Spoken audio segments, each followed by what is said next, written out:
In many ways, Bakersfield is ground zero. And so from the beginning of my time in the Senate, I decided that I had to look at more than promises, as some of our members have brought up, parade of terribles, historic words, because they do not lay or build tracks. Actually, a sound, working, functional plan is what will build a high-speed network. And so I differ from my colleague from Kern County, and I'd like to explain why. Instead of listening to the parade of terribles, the promises, I voluntarily decided to serve on the budget subcommittee to use my administrative experience to see if I could judge the things I know, which are, will the plan come in on time? Is there a financial stream that can sustain it? Is the building plan something that I believe can actually be done? And I began to find problems for the last 2 years with the answers to those questions. Ridership, which would have been the sustainability into profitability eventually, kept slipping. The date kept being pushed back. The ticket prices kept increasing. By the authorities' own admission, these things were brought to us. The private sector would not join in to fund the plan. Now, I was very lucky as a junior new senator. I was assigned to a committee that had colleagues from the other side of my aisle that were much more experienced than I and had spent a lot more time on this issue. Of course, having, the fact that it could come through Bakersfield made many, many people in my area want this.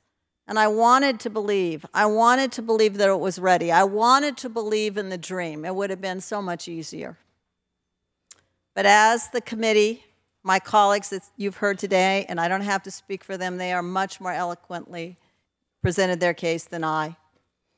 As they began to find that there was a lack of timetables, there was a lack of transparency, there was a lack of expertise on the authority, we began to struggle. And so today I stand before you to say reluctantly that I cannot support this plan because it is a giant jigsaw puzzle with pieces strewn over the table. And those pieces are being pieced together, but it's not comprehensive, it's not complete. And so now I am worried about the second piece. And the second piece is, if this puzzle cannot be put together in a way that brings all the pieces together, if we just roll the dice and this puzzle does not come together.